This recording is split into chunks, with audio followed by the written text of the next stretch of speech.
Hello and welcome, everybody. Whew. Took me a minute to click that button, but here I am, and happy Thanksgiving to those in the United States. Sending out so many blessings. Welcome. My name is Mary June Tracy. I'm a psychic medium, spiritual love of life coach, and an astrologer, better known as the Guru Mama. Many people call me Mama G, Mama. That's usually what I get called. Been called that for years and years. Even when I was younger, in my teenage years, I used to be called Mama, and people used to always call me Mama. And so it's kind of stuck. Same with the name, the Guru Mama. The Guru Mama, I mean, my company went around, I had many names. Natural Mystic Healings, Mother Mary's Mystical Offerings.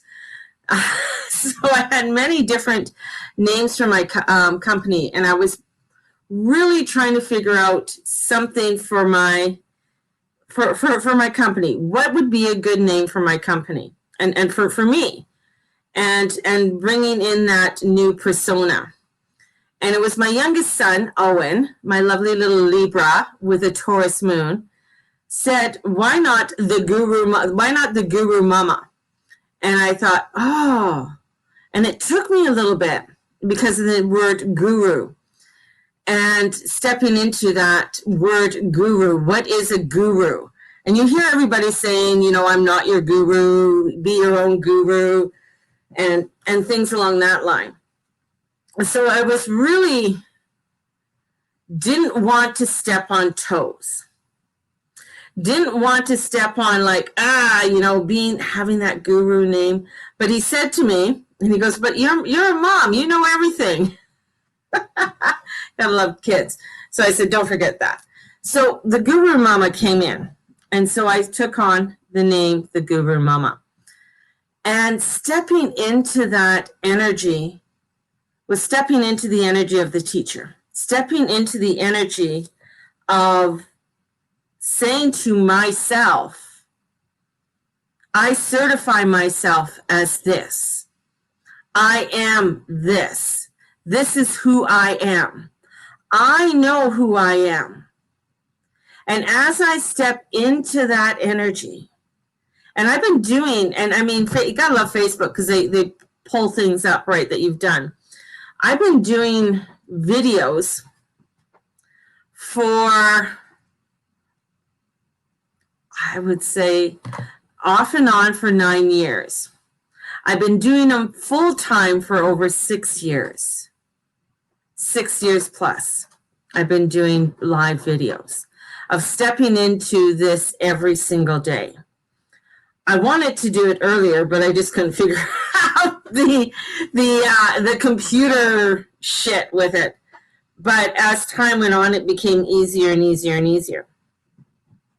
The energies, and the reason why I brought up this story, the reason I brought it up was the energies right now is about you stepping into your authority, into your certification of saying, yes, this is who I am.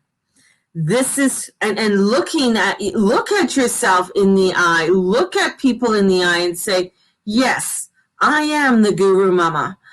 My name's Mary June Tracy, and I'm a psychic medium, spiritual love of life coach, and an astrologer. Stepping into that, knowing it fully and completely without a shadow of a doubt is where we're heading. This is where, especially with Gemini and this lunar eclipse and going into this eclipse, even though, I mean, it is transformational. It is where we come in and we start to look at what and who we are. And Gemini coming in with that energy. And the Gemini energy saying, hey, we have a direction to go into, and we need to start heading towards it. We have an agenda, and we need to start stepping towards this. We have this energy, and especially with Taurus and Algebra.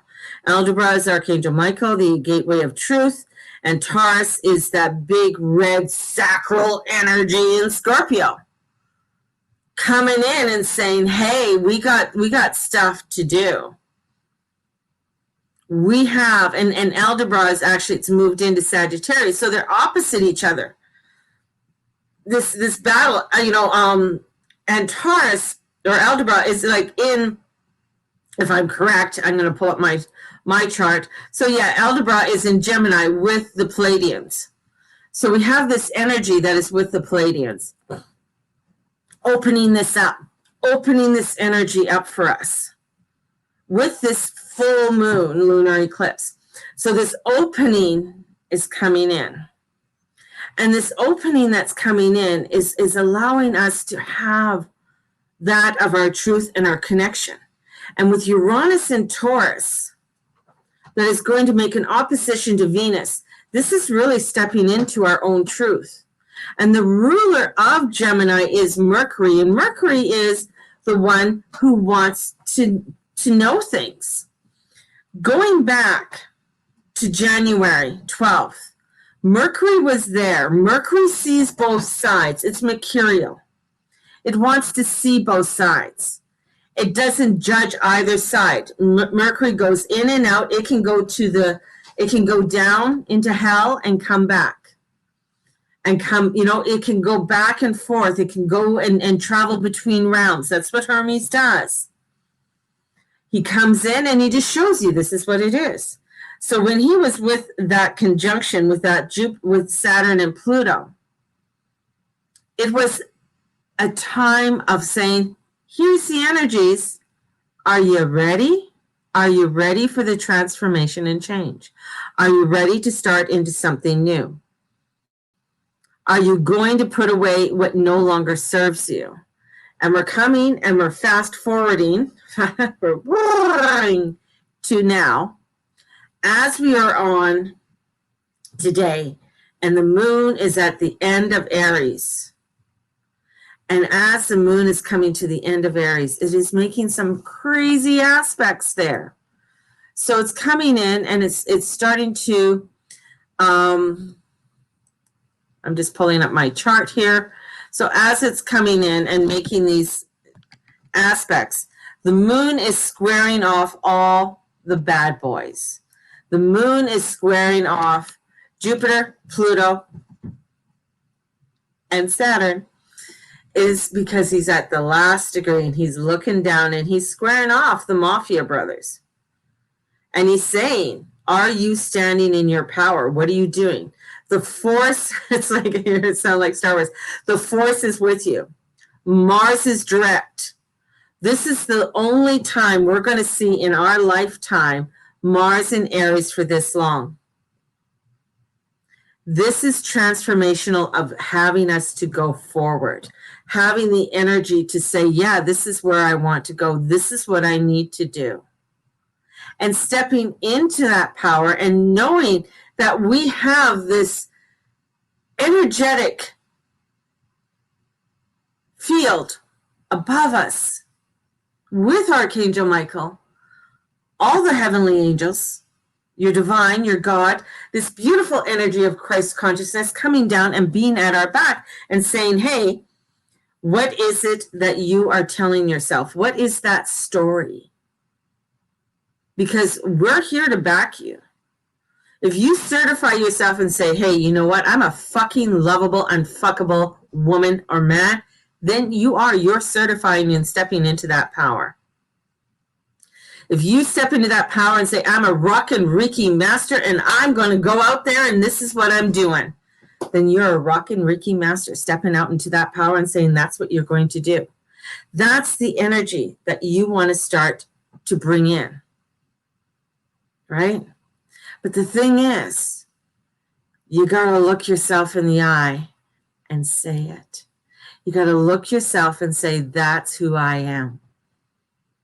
And this is where when you are able to say that, then you're able to help others to uplift them. You can't certify anybody else who doesn't want to be certified. You can't even certify anybody if they're not. I can attune you to be a Reiki master. I can give you a certificate to be a Reiki master. But you have to step into that power to be the Reiki master. You have to end up certifying yourself in the end of saying, that's who I am. That's where that's what this energy of transformation and change. Our journey started, well, we're going to do a short journey right now. What part of our journey started on January 12th with that conjunction. And on that day, Mercury was there and a few others were there. And they're all at this one point in Capricorn saying, we are coming in to create change. That was the first report that came public of a death with COVID.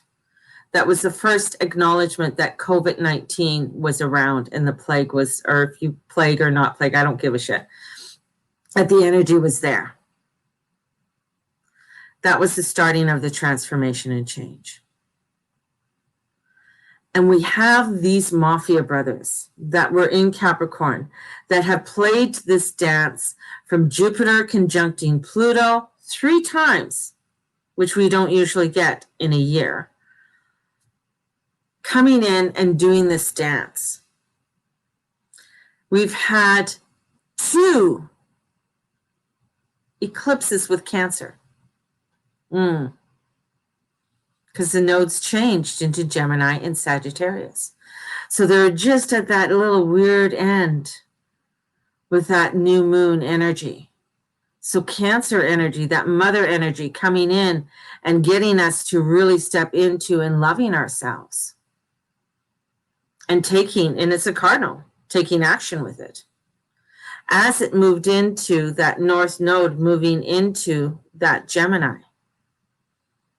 And as it moved in from Cancer to Gemini, it is saying now we need to do a new directive of where we need to go and what we need to do. And how are we going to do it? That's the beauty of the energies that are coming forward. The beauty of the energies coming forward of stepping in and saying, yes, this is where we're going. This is what I'm doing.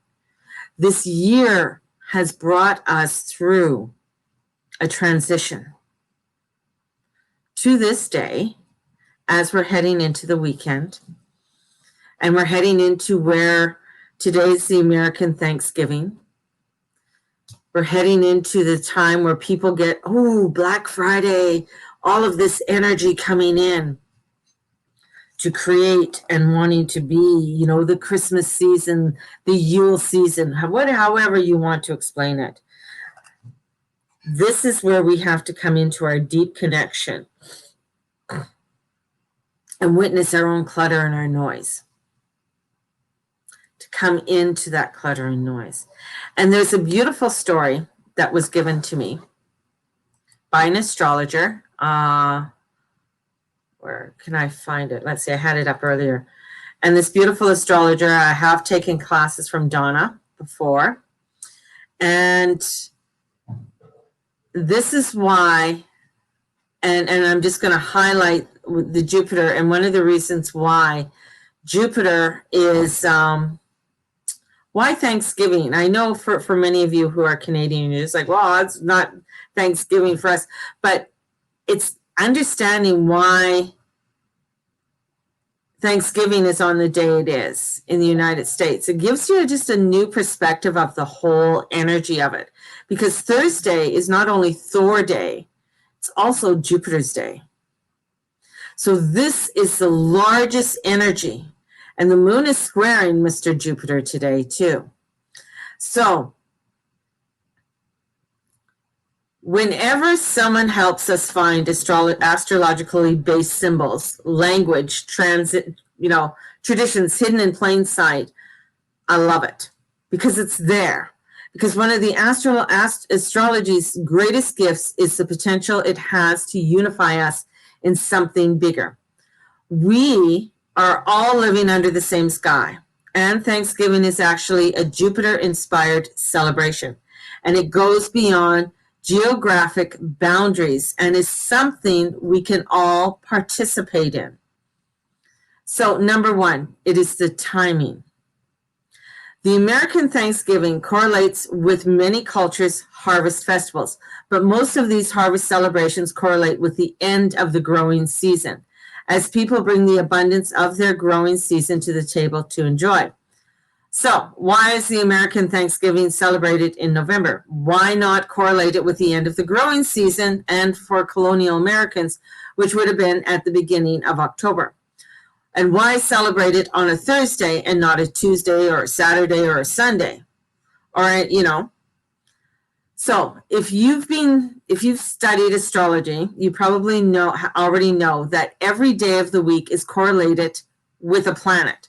Sunday equals sun, Monday is moon day, Tuesday's Mars, Wednesday's Mercury, Thursday, yes, is Jupiter day.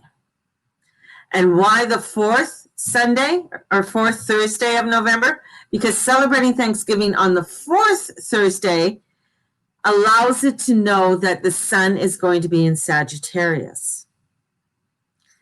Every sign is ruled by a planet, and guess what? The planet rules the sign of Sagittarius.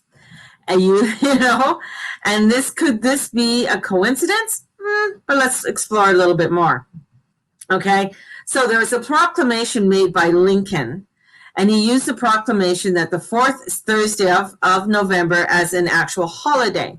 And he wrote, Abraham Lincoln wrote, I invite my fellow citizens in every part of the United States, and also those who are at sea and those who are sovereigning in foreign lands, to set apart and observe the last Thursday of November next as the day of thanksgiving and praise to our benefit Father who dwelleth in the heavens. Why did he use these exact words? A day of thanksgiving and praise to our benefits Father who dwelleth in the heavens.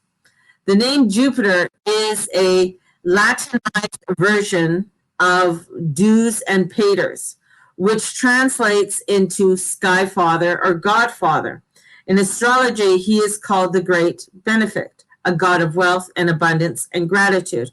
In other words, Jupiter is the original template for the benefit sky god, in which Lincoln dedicated this day of thanksgiving and praise to our benefit Father who dwelleth in the heavens. It is crazy. Then the symbols and traditions. One of the main symbols of Thanksgiving is the cornucopia, or the horn of plenty. The cornucopia is the goat horn filled to the brim with fruits, vegetables, flowers, nuts, and grains, and is also happened to be the gift bestowed by Jupiter, aka Zeus, to those who cared for him.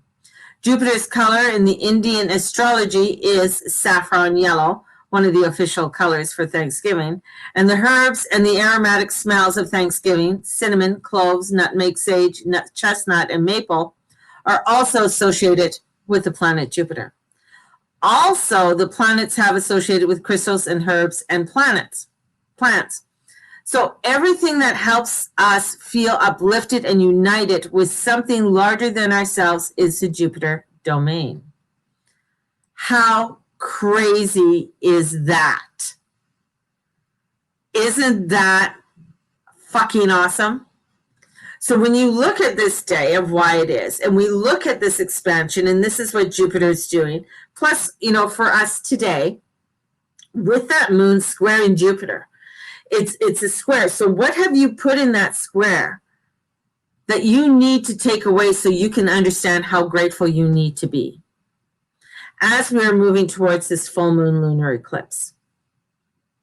Because this is about our transitions, this is about our connections, this is about our deep connections, and this is about taking our own responsibilities of being our own certification of who we are. And this energy, and especially with the Saturn Pluto conjunction, and the Saturn Pluto that happened in Saturn Pluto conjunction that happened in 83, which was in Libra, which was the ending of a cycle. And Mercury, that just retrograded this past month, went over the exact same part that Venus did in 2018. And what this all means, you're just like, what this all means. So when planets do things like that, there's a meaning. That means that we have ended a complete cycle. We've ended this cycle in order to take a new page to write in, Hence, this year, starting off with January, starting off with these conjunctions, plus a lunar eclipse just before that conjunction in January, comes in for us to come in. And the ancient understandings of what the heavens are trying to tell us and show us upon our journey. This is a new time. This is a time of access. This is a time with Mars going direct and coming to 16 degrees shortly. And this is about us not continuing having or hanging on to old stories or who or what we were or what we think we should be and all of that. It's scary. That January, as we stepped into 2020, that of from 2019, 2018, 2017, all of that no longer exists. In actuality, it doesn't exist. It's done. We have moved forward into a new energy form. And the energy really starts to come in, and the huge birthing of it all is December 21st, 2020, with the Saturn-Jupiter conjunction. And the Saturn-Jupiter conjunction comes in, as I'm going to get my cat, 1 second.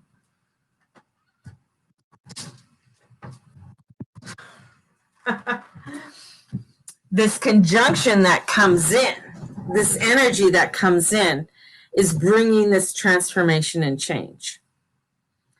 And this change of what it is that there's still work to be done. So even as we come into this new energy, it's new. It's like you have a new baby, you have to figure out what to do, when to bathe it, when to feed it. It has its own timing. Maybe you don't like getting up at 2 a.m., but that little one just pooped its pants and needs to be fed. You got to get up at 2 a.m. to change the diapers and feed. So this energy, this element of change that's coming in is for you to embrace it and get into your new story. If you're trying to hang on to the old, it's like, how many people have encyclopedias in their home? You know, the Encyclopedia Britannica, and you'd go there and you'd look it all up to find information about an otter or whatever it was. You'd pull it out and you'd look at all. Nah, I don't think too many, because most of them would be outdated. Right? There's other ways and faster ways for us to gather information without having that. So this is coming in for us. It's taking off the rose-colored glasses. This is for us not wanting to. It's like, if you're not wanting to speak about it, if you're not wanting to step up into it, if you're not wanting to make the change, then you're going to be really feeling out of sorts, and you're going to be feeling, you're going to have a more difficult time as we go forward, right? Your parents still have the encyclopedias? Well, yeah, I mean, I think my parents are now passed, but they probably did too. But how outdated are they, right? How outdated. And being, it's just like you don't really pull them out to get the information you need.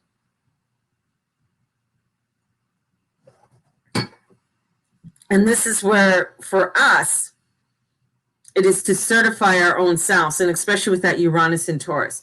Uranus and Taurus is a very splitting up and dividing people. That's what it does. Uranus is like, okay, you don't want to go over here? Then fine, you go over there. You don't want to go there? Okay, you can go over there. Because Uranus is like, he is that connection, that higher connection of the divine, coming in and bringing that connection in, right?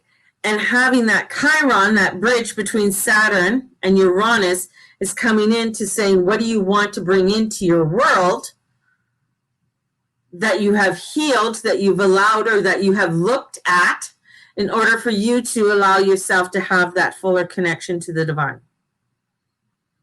So we're heading into this really transitional energy, and especially this weekend. And this Neptune, with its nodal aspects, I mean, this is really coming in, and he's like, he's squaring off the nodal aspects, and he's coming in and he's saying, what are your dreams? Right? Because Neptune wants to know what your dreams are. Or are you getting lost in your dreams through drugs or what have you? Because that can bring you into disillusionment. You know, because there's a time and a place for everything, right? There's a time and a place. If you're doing things for escapism, then you're going to find that it's going to cause you more issues in the end. If you're coming in and you're using for ceremony and connection, that's different. That's different. So the energies that are coming in and the changes that are coming forth for us are really bringing in a lot of renewal and renewal energies for us, and bringing that renewal energy in. And with this is for us to look at what we have, because the lunar eclipse with the Antaurus and the Aldebaran is really a transformation with these two beautiful, and they're regal stars, right? They're part of the regal star system. So they come down. And it'd be interesting to, if you've done your natal chart, or if you have a natal chart, to look up and find out where your Aldebaran is in your chart, and where your Antaurus is in your chart, or even your Regalis, your Regalis, if I said that right, probably didn't. You know, because that's a Leo one. Where's Leo in your sign? So mine's in the 3rd house. So mine's all about discovery and wanting to discover, wanting to find out, bring in knowledge. You know, that's part of where mine is. Mine's all about knowledge, looking, searching, finding, you know, or information coming to me. So that's the other thing, is that information will find me in some way, either through a book. I'll open a book, I'll go on Facebook, or I'll go and I'll be searching something and it pops up. So mine is really, because it, you know, my Leo is in my 3rd house, my 2nd and 3rd house. This comes in about looking into what I need to discover, what I need to bring out and allow myself to stand in that power, right? My certification of saying, this is who I am, this is what I'm bringing you, and stand into it and help others, to uplift them to discover that for themselves. You know, either through my scopes or my teachings, through my, you know, school. So today is start to look at what is it that you are hanging on to. And I'm doing that square with that moon. What are you hanging on to? Because here we come in, because these Mafia brothers are coming in, and we're not going to see a square like this again. Because when she goes around and she comes back into Aries, we're not going to have that square. And so this is like, such change is coming in, and such a push. And this lunar eclipse, between this lunar eclipse and the solar eclipse, is going to be radical. Radical, radical, radical. This is going to bring in some radical shifts and change and nuances for us to be able to come into and take away the parts that are not true for ourselves. Energy that is no longer in our alignment, and allow it to go. That's where we're heading. It's pretty exciting, this new story, this whole new transition that's coming in. And we're in this cycle till, you know, with, especially, you know, with from the Jupiter-Saturn conjunction on the December 21st, that energy is, you know, a whole new cycle of air energy coming in for us that we haven't had for hundreds and hundreds of years. So this is bringing in radical new change, new thought forms, new ways of learning, new ways of discovering, connecting, communicating, and letting go of what it was. It's like, for instance, if you're still if you still have a landline, I know a lot of people still have landlines. If you still have a landline, you're going to find that a lot of, you won't be, landlines are going to be gone. They're going to be gone, right? I mean, those are the things that are going away. Or if you still use a landline to call somebody all the time, right? That energy's gone. That energy's gone. So this is looking into the new energies of what you need to discover and what you want to discover. Interesting, interesting. On that note, my peek into December is tonight. So if you want to join me tonight, and it is on Zoom, it is live and it is recorded, it's $10. And if you wish to join me, definitely get a hold of me right away and I can send you the link so you can pop in. It's at 6:30 tonight, Mountain Standard Time, which is 5:30 Pacific Time, 9:30 Eastern Time, and 7:30 Central Time. Woo! Boy, there, I got that done. So if you're wanting to do that, you can join me tonight. The other thing which I'm excited about, December 1st, which is next week, we have the 12 Days of Christmas auction coming up. With the 12 Days of Christmas auction, what is that all about? It's my 4th annual auction, actually, where you can bid on my readings, you can bid on workshops, and you can bid on different packages that I'll have up, that little gifts and little special things. And we're also adding in that every day for about an hour from 1 to 2, you can join me, and it'll be a small fee of $10. That's all I'm doing it at. And we're going to talk about, there's going to be a day of divination, a day of spell casting, a day of the tarot. We're going to do tapping into astrology in a quick little thing in an hour on astrology. So we're going to be doing, and each day is we're going to host something different for an hour. And that will be probably at around 1 o'clock. They will be recorded. So if you want, say if you're working or something and that's the one that you want, you can get the recording, right? And then watch it afterwards. So it's going to be a fun 12 days. And it's bringing excitement with all of the craziness of the world around us. So December 1st starts the 12 Days of Christmas. Tonight is the peek into December. We're going to even look into how we can prepare ourselves. Just, stepping into our 2021, because I have a whole course coming up on that right after Christmas for us to get prepared for 2021. So sending you out, guys, with so much love. May the Lord and Lady watch over and bless each and every one of you in all that you say, in all that you be, in all that you do. Be your true, authentic self and know that you are a blessing to the world and the world is a blessing to you. Shine, baby, shine, and don't let anybody distinguish your flame. Be unfuckable. God bless.